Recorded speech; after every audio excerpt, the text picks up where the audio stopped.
Hello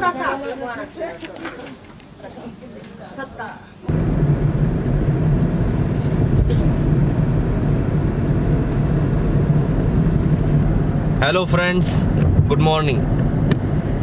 शादी की रस्म में भात का न्योता देने का भी एक दिन होता है और मेरे छोटे भाई सोमेश की शादी है और आज हम विद फैमिली जा रहे हैं भात का न्योता देने हमारे मामा जी के पैतृक गांव यानी नाना के घर। नाना जी तो अब स्वर्गवासी हो गए हैं, मास्टर श्री ख्याली राम जी, लेकिन आज हम जाएंगे वहाँ पे। नानी जी होंगी और सभी मामा मामी और सभी परिवार के सदस्य होंगे। तो बाबा आप बताइए कि भात की इम्पोर्टेंस क्या है, क्यों भात न्योतने जाया जाता है, बताओ। भात यानी कि इसलिए न्योता जाता है कि इसमें एक संबंध होता है भाई बहन का, और आपने सुना होगा नरसी का भात। तो ये उदाहरण है, उस उदाहरण से ये देखा जा सकता है कि भात के संदर्भ में भाई का महत्व बढ़ जाता है, भाई के रिश्ते का महत्व अपनी बहन के प्रति बढ़ जाता है इसमें। और भाई बहन का ये जो रिश्ता है ये बहुत प्रगाढ़ रिश्ता होता है। ये केवल रक्षाबंधन पर ही याद नहीं किया जाता है बल्कि भात के संदर्भ में भी याद किया जाता है। जब कोई मतलब औरत अपने बेटे या बेटी की शादी करती है तो वो अपने भाइयों को न्योता देती है कि भाई आप मेरी मतलब जो बेटी है उसकी शादी में आना, मेरे बेटे की शादी में आना। और इसको भात भरने की रस्म कहते हैं। जब भाई अपनी बहन के यहाँ आते हैं तो इसको भात भरने की रस्म कहते हैं। और ये परंपरागत तरीके से बहुत पुराने समय से चली आ रही है।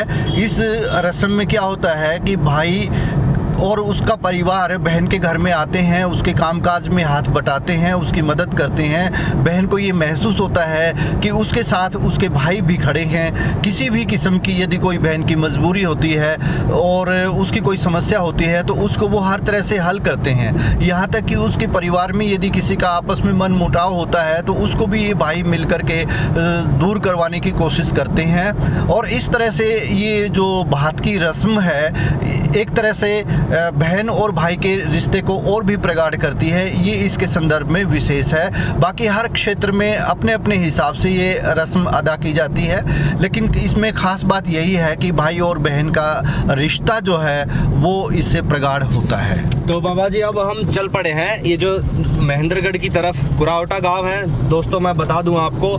और ये है दादरी वाला रोड, जो दादरी महेंद्रगढ़ की हाईवे है, हम उस पर जा रहे हैं। और हम रास्ते में हर चीज़ आपको एक्सप्लेन करते रहेंगे क्योंकि जो भी खास चीज़ लगेगी। और आपको सबसे इम्पोर्टेंट कुरावटा गांव दिखाएंगे, इतना प्यारा गांव है। और जो हमारे नाना जी का मकान है या जो घर है जहाँ पे वो ज़मीन थी उसके भी बारे में बताएंगे। काफ़ी इंटरेस्टिंग प्लेस है।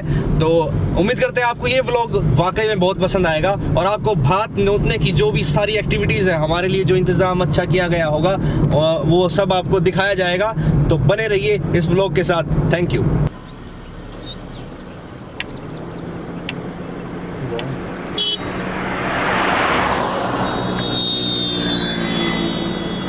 अभी पीछे हमारे जो है 3 जो है लेडीज़ डिपार्टमेंट बैठे हुए हैं। मेरी माता श्री हैं और मेरी मासी हैं और बीच में बैठी हुई है मेरी सिस्टर मीरा जो कि श्रृंगार करके बैठी है। 2 दिन पहले इसको फूड पॉइजनिंग था। हेलो, लेकिन आज मैं बहुत खुश हूँ, भात नोतने के लिए जा रही हूँ। मेरे बेटे सोमेश की शादी है गांव कुरावटा, जिला महेंद्रगढ़ में। मेरे भाई भाभी माँ सब मेरा इंतज़ार कर रहे हैं। मुझे अंदर से बहुत खुशी हो रही है।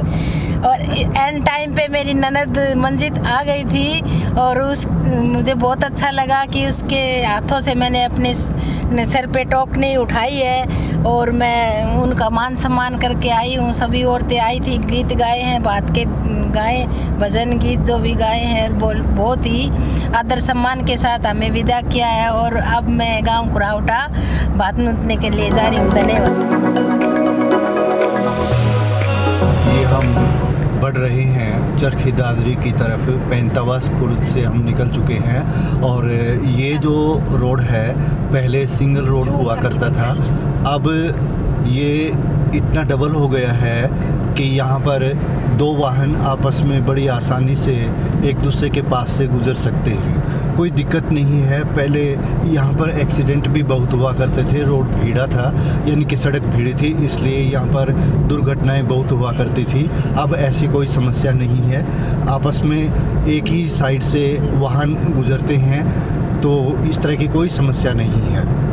और देखिए धूप जो है आज गुनगुनी है और ये एक तरह से सर्दी की शुरुआत है। सर्दी ने दस्तक दे दी है। नवंबर की 15 तारीख आज हो चुकी है। गाड़ी थोड़ी देर रोकी थी ताकि जो है कैमरा सेटिंग ऐसी की जा सके। अभी भी मैं दिखाई नहीं दे रहा हूँ और अब चलते हुए मैं दिखाई दे रहा हूँ दोस्तों। तो आज देखिए ये प्रदूषण जो है दिल्ली नहीं, ये हमारे इतना प्यारा जो है यहाँ मौसम होता था, और लेकिन अब फिर धुंध कहें क्या कहें, धुंध भी नहीं कह सकते।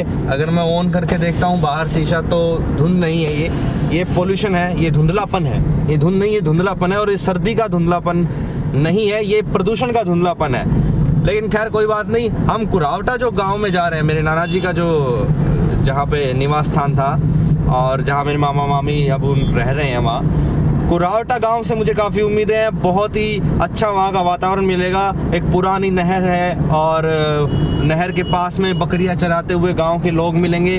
बाकी मेरी मम्मी जी का गांव है, उनसे ज़्यादा एक्सप्लेनेशन मांगते हैं। तो मम्मी जी आप बताइए कुरावटा के बारे में कुछ। मेरा गांव कुरावटा महेंद्रगढ़ से 3 किलोमीटर राइट की तरफ है और बहुत ही छोटा सा गांव है, लेकिन अब विस्तार हो चुका है। और इस गांव के आगे एक मांडोला गांव है, वहाँ बाबा केसरिया का मेला लगता है हर साल। और हमारे गांव कुरावटा में बाबा भिखम का लगता है। इस वजह से हमारे गांव को लोग बहुत अच्छे से जानते हैं। और अब तो सबसे पहले हमारे गांव में एक मेरे पिताजी मास्टर ख्यालीराम हुआ करते। अब तो बहुत से टीचर लग गए हैं, मैडम भी लग गई हैं, सर्विस मिल गई है बच्चों को। लेकिन उस समय की बात है कि हमारे गांव में एक मास्टर ख्यालीराम मेरे पिताजी हुआ करते थे और उनका बहुत अच्छा रिलेशन होता एक दूसरे से और बहुत अच्छे उनके। लेकिन अब भगवान की वो है कि आज भगवान को प्यारे हो गए हैं। मैं आज जा रही हूँ वहाँ, मुझे अपने पिताजी की कमी खलेगी, मुझे मेरे पिता वहाँ नहीं मिलेंगे। लेकिन वैसे पूरा घर परिवार सब भरा हुआ है, भाई भतीजे भाभी सब हैं और मैं उनकी मनोकामनाएं भगवान से उनका मनोकामनाएं पूरी करती हूँ। शुभकामनाएं। नाना जी इतने इंटरेस्टिंग कैरेक्टर थे। हम यहाँ से रास्ते में रुक के कई बार ताश की गड्डी ले लेते थे 10-20 रुपए की, क्योंकि उन्हें ताश खेलने का बहुत शौक होता था। लेकिन कोई बात नहीं, उनकी यादें हैं और इसीलिए हम उन यादों को ताज़ा करने जा रहे हैं। मैं पापा से पूछना चाहूँगा, अभी ये इतना बढ़िया हाईवे बन गया है, लेकिन क्या ये शुरू में भी ऐसा ही था जब ये लोग ट्रैवल करते थे? पापा जी आप बताओ, क्या ये हाईवे जो आप देख रहे हैं ऐसा ही था? नहीं, ये शुरू में ऐसा नहीं था। शुरू में यहाँ पर एक पतली सी सड़क हुआ करती थी और उस सड़क पर एक तरफ से वाहन आ सकते थे तो सामने साइड दे करके ही उनसे गुजरना पड़ता था। अब हम जो चल रहे हैं ये सीधे अपनी लेन में चल रहे हैं और हमारे साथ से गुजरने वाले वाहन जो है वो साथ से गुजर रहे हैं, दिखाई दे रहे हैं बाकायदा। और ये दूसरी तरफ से आने वाले वाहनों के लिए है और इधर से हम जा रहे हैं, तो ऐसी कोई दिक्कत नहीं है ट्रैफिक की। और इसके कारण जो है इस रोड के ऊपर एक्सीडेंट भी अब कम होने लगे हैं। पहले क्या था कि दोनों तरफ से वाहन एक दूसरे को साइड देते हुए गुजरते थे, तो कहीं ना कहीं कुछ ऐसा हो ही जाता था कि एक्सीडेंट हो जाता था और लोगों को यहाँ पर दुर्घटनाओं का सामना करना पड़ता था और दिक्कत आती थी। अब ऐसा नहीं है, अब बहुत ठीक हो गया है। आपने देखा होगा कि यहाँ सड़क बहुत खुली है अब, और मतलब इस तरह की कोई समस्या नहीं है। हाँ बहुत बढ़िया। लेकिन अभी मेरे को एक डाउट ये है, ये महेंद्रगढ़ तक का ये पहले ठीक रहता था हाईवे, जो सेंट्रल यूनिवर्सिटी आती है उसके बाद जब अभी हाल फिलहाल की बात है 1-2 बार हम ट्रिप पे गए थे तो गड्ढे इतने थे कि मेरी गाड़ी का टायर एक बार ख़राब हो गया था। तो उम्मीद करता हूँ कि इस बार अभी रास्ते में जो है वो समस्या नहीं आएगी और वो जो गड्ढे हैं वो शायद सरकार ने या जो भी जिनका भी जिम्मेदारी है उन्होंने भर दिए हो।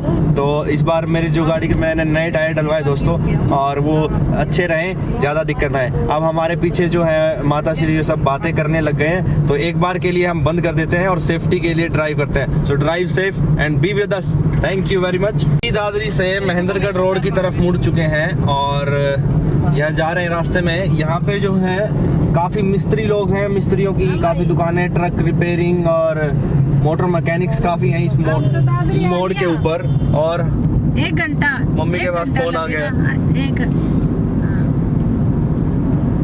ये आगे मामा जी को जो है इत्तला कर रही है कि हमें सिर्फ 1 घंटा और लगेगा पहुंचने में। तो देखिए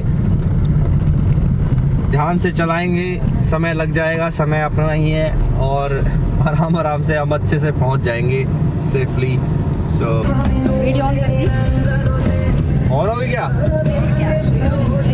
गाना ऑफ करते हैं। और दोस्तों साथियों, हम पहुंच चुके हैं महेंद्रगढ़ में। ये राव तुलाराम चौक हमसे थोड़ी ही दूरी पर है और ये फ्लाईओवर हम उतर रहे हैं। देखिए जिस खराब रास्ते की मैं बात कर रहा था ना, वो ख़राब रास्ता यही था। अब आज एक बार अगर दिखा सकते हो तो दिखा दो। ये ख़राब रास्ता, ख़राब गाड़ियाँ शुरू हो चुकी हैं क्योंकि महेंद्रगढ़ के आसपास जो है काफ़ी, ये मम्मी का गांव है, बस यहाँ दिक्कत है। गांव की तरफ जाने वाला रोड बढ़िया है। तो हमारा इंतज़ार कर रही है मेरी बड़ी मासी सविता जी। तो हैं कौन? बैंड बाजे वाले भी इंतज़ार कर रहे हैं। पीछे दिखाओ एक बार मासी को। मासी क्या कह रहे थे आप? बैंड बाजे वाले इंतज़ार कर रहे हैं। अच्छा, और मम्मी अभी पहुंच गए तो माँ कहाँ मिलेगी मम्मी हमें बताओ? अब मायका जा ही रहे हैं तो मायका वाले सभी इंतजार कर रहे हैं कि कब हमारी बेटियां आएंगी, कब बाजा बजेगा। नहीं आप ये बताओ, केले ले लिए? केले लेने हैं महेंद्रगढ़ मोड़ पे ले लेना। अच्छा, बाकी वाले फल तो अपने सब ले चुकी हूँ, डिग्गी में रखे हुए हैं ना? काफी ले लिए लेकिन और ले लेते हैं। तो क्या क्या के केले और ले लेते। तो बंदोबस्त क्या क्या किया है मतलब उसके लिए? मैंने 1 टोकरी लड्डुओं की भरके जो होती है वो कसार बनाया है। सबसे पहले तो कसार का सुगंध होता है, बेली, चावल, कपड़े, फल सब कुछ ले लिया है और 1 दर्जन केला हमने यहाँ से और लेने हैं और फिर हम अपने आगे की कार्रवाई शुरू करेंगे। अच्छा, तो अभी हमने सिर्फ केले लेने हैं, 1 दर्जन केले। और बाकी जो है, जो किसको क्या बोलते हैं, डाला बोलते हैं उसको, जो फल फ्रूट्स की जो टोकरी होती है, ये डाला हरियाणवी में बोलते, कैसे बोलते हैं इसको हिंदी में? चलो पता नहीं ये किसने जनरेट किया है ये शब्द दोस्तों, हमें कुछ नहीं पता, बट ये फ्रूट्स की टोकरी को जो है ये डाला कह रहे हैं। ये केले अब पहले से बहुत अच्छा शहर हो गया है।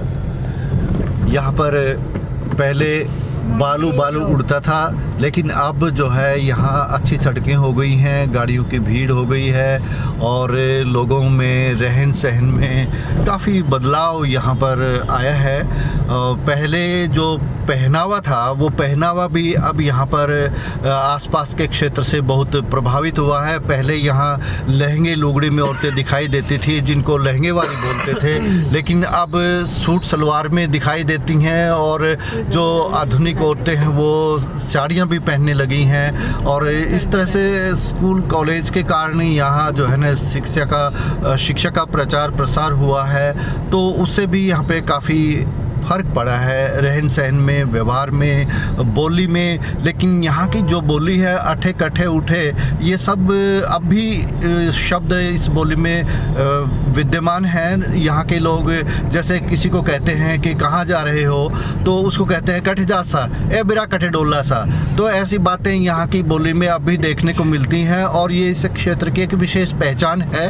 हम पहुँच गए हैं राव तुलाराम चौक पर और यहाँ से ठीक 3 किलोमीटर दूर कुरावटा गांव है, जहां पर 9 अप्रैल सन 1995 को मेरी शादी हुई थी, यानी कि तुम्हारे मामा नाना का ये गांव है, जहां आज हम जा रहे हैं सोमेश की शादी में भात न्योतने के लिए।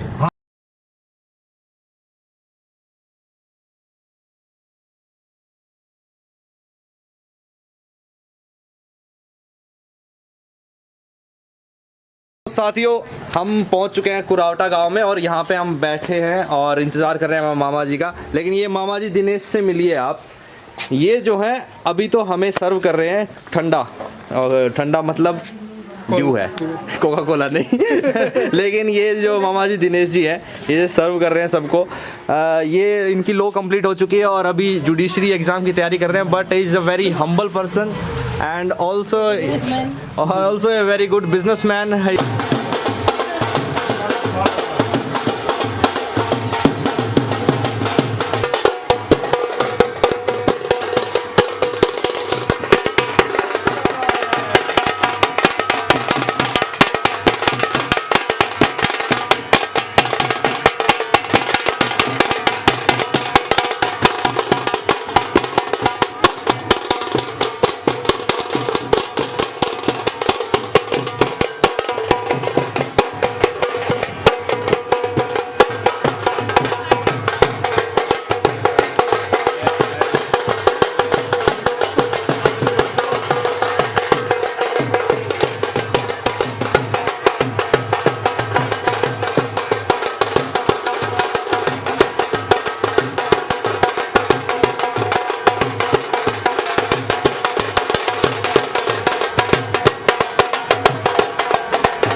जो भात में जो है मीठा पानी जो अभी ये पिलाने की मामा जी की तरफ से रस्म थी, हमने मीठा पानी किया।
इनसे मिलिए, ये है क्षितिज, हमारे छोटे भाई।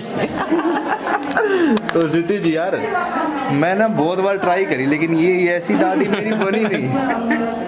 इसका क्या राज है, मतलब क्या लगाना पड़ता है कुछ है? ऐसी बनी नहीं है, मतलब बनी फिर बार बार शेप बना ले। काटी नहीं गई, काटी नहीं है? काटी हुए बहुत दिन हो गए, 1 महीना हो गया। सही है सही है। अरे अच्छा, ये कर लेते एक बार रिकॉर्ड।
दोस्तों ये आज के फंक्शन में आई हुई गाड़ियाँ खड़ी हैं और मैं इसी प्लॉट की बात कर रहा था। ये ज़मीन एक समय में 800 रुपये में, मात्र 800 रुपये में मेरे नाना जी को जो है भेंट की थी उनके एक मित्र जो ज़मींदार थे।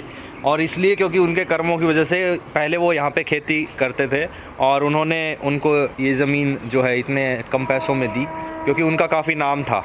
मास्टर ख्याली राम, वो एकमात्र वही जो है पहले इस गांव से पहले मास्टर वही लगे थे।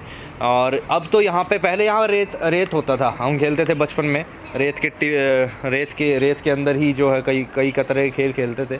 और अब जो है अच्छी बागवानी कर रखी है, कई तरह के पेड़ लगा रखे हैं, आप मेरे पीछे देख पा रहे हैं। और मैं आपको दिखा दूँ कि ये अशोक के पेड़ हैं, है ना। और ये क्या है, इधर चलते हैं हम, सब्जियां भी लगा रखी हैं। ये अमरूद का पेड़ है, आप देख पा रहे हैं। और यहाँ पर भी छोटी सी बागवानी कर रखी है, गवार पट्टे और ये बैंगन है। और इधर भी है, ये है मेरी सगी नानी जी। तो अब तक जितनी नानियों से मैंने मिलवाया था वो सारी गांव की थी, इसलिए नानी जी बोलना पड़ रहा था। ये मेरी सगी नानी जी है। नानी नमस्ते करो एक बार मेरे दोस्त। नमस्ते तो इन नानी जी को करो आप, और आशीर्वाद बोलो। आशीर्वाद। तो अब मैं आपको दिखाता हूँ, इस कमरे में मौजूद हैं ये लोग जिन्हें आप देख रहे हैं, ये अपने भाई लोग हैं और ताश खेल रहे हैं। इनसे मिलिए, ये है हिमांशु कलवानी। ये एयरपोर्ट अथॉरिटी में लगे हैं। ये स्वैग भाई का, ये भाई का स्वैग है छोटा। ये हमारे क्षितिज भाई साहब, इनकी थोड़ी सी प्राइवेसी रखते हैं इनके बारे में ज़्यादा लीक नहीं करेंगे। ये थोड़े से इज ग्रेट KGF पार्ट 2। चल ये बंटी एंड ये कौन है, टक्कू भाई। पूरा मान गया, टक्कू को मैं पहचानता हूँ, लेकिन आज ये टक्कू का चेहरा ऐसा उतरा हुआ है जैसे कि इसका अलग ही टोन है। आज भाई पत्ते कुछ नहीं आ रहे। चलो यार मैं भी खेलता हूँ, 1 मिनट।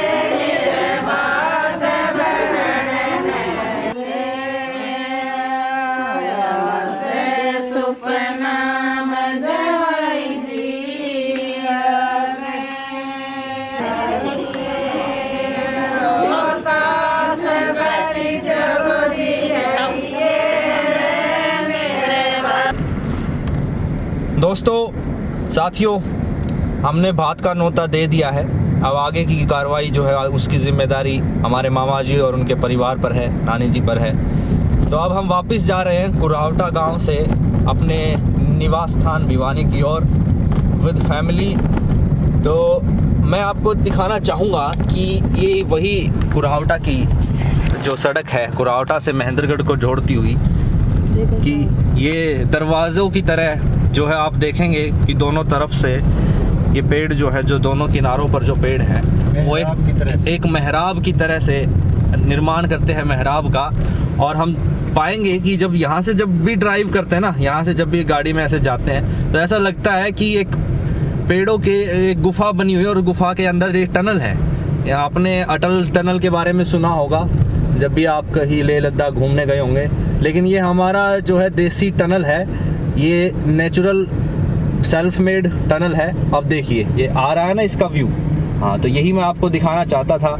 और अब मैं धन्यवाद के लिए, हमारा बड़ा आदर सत्कार हुआ और जो है काफ़ी खाना खाने के बाद मुझे तो नींद भी आ रही है। तो ये आखिरी जो है वीडियो होगी व्लॉग की। लेकिन मम्मी जी एक बार बता दीजिए कि आपको कैसा लगा और कैसे एंजॉय किया, क्या रस्में सब अदा की, बताओ।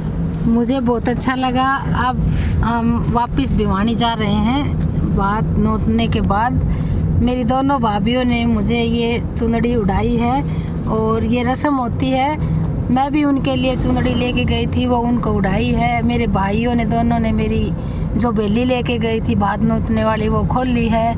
और मेरी माँ ने और सब ने आशीर्वाद दिया है और गीत गाए हैं। कटोरी प्रसाद बिस्कुट जो भी जे बांटने थे वो हमने गीते वालों को बांटे हैं। ढोलक बाजा गाजा के साथ हमारा बहुत अच्छे से स्वागत किया और बहुत ही अच्छा भोजन हमारे लिए बनाया था, बहुत प्यार से खिलाया है। मुझे बहुत अच्छा लगा और साथ साथ पिताजी की याद भी आ रही थी, बीच बीच में आंसू भी निकल रहे थे, लेकिन अपने आप को रोकना पड़ा। शुभ कार्य में ऐसा नहीं किया जाता, फिर भी एक बेटी के लिए बाप को याद आना तो लाजमी है। मुझे बहुत अच्छा लगा। अब मैंने सबसे पहले शादी में भात नोतने वाला जो कार्य है वो आज हमने बहुत अच्छे से निभाया है, और भाई और भाभी ने भी हमारा बहुत अच्छे से स्वागत किया है। धन्यवाद। आज सोमेश की शादी में भात नोतने की जो रस्म होती है उसको अदा किया। मैंने और धर्मपत्नी श्रीमती सुनीता आनंद ने बेटे देवांश को लेकर के और परिवार के दूसरे लोगों को लेकर के इस रस्म को यहाँ पे अदा किया। मेरे ससुर स्वर्गीय श्री ख्यालीराम जी तो नहीं रहे हैं, लेकिन उनकी यादें हैं। इस गांव में जब भी आते थे वो आदर सत्कार करते थे। अब उनकी जगह उनके छोटे भाई बाबूलाल ने हमारा स्वागत सत्कार किया और बहुत अच्छे से विदा किया। और घर में जितने भी जो दूसरे लोग थे सबको उनकी याद भी आ जा रही थी, क्योंकि उनके बाद ये एक पहला ही एक ऐसा आयोजन था जो विवाह जैसे शुभ कार्यों में उनकी याद दिला रहा था। और परमात्मा की करनी के आगे किसका वश चला है, यही मान करके सबने इसको आज सहन किया। उनकी याद आ रही थी और साथ साथ जो रस्में होती हैं उनको भी अदा करना पड़ रहा था। तो हम तो भगवान से आज उनकी मतलब आत्मा की तरफ से आशीर्वाद चाहेंगे। वो जहाँ भी हैं हमें इस शुभ कार्य के लिए आशीर्वाद दें, यही हम कामना करते हैं। बाकी यहाँ आज जो आदर सत्कार हुआ, स्वागत हुआ, उसके लिए ससुराल पक्ष वालों का बहुत बहुत धन्यवाद। मिलते हैं अगले ब्लॉग में। शुक्रिया।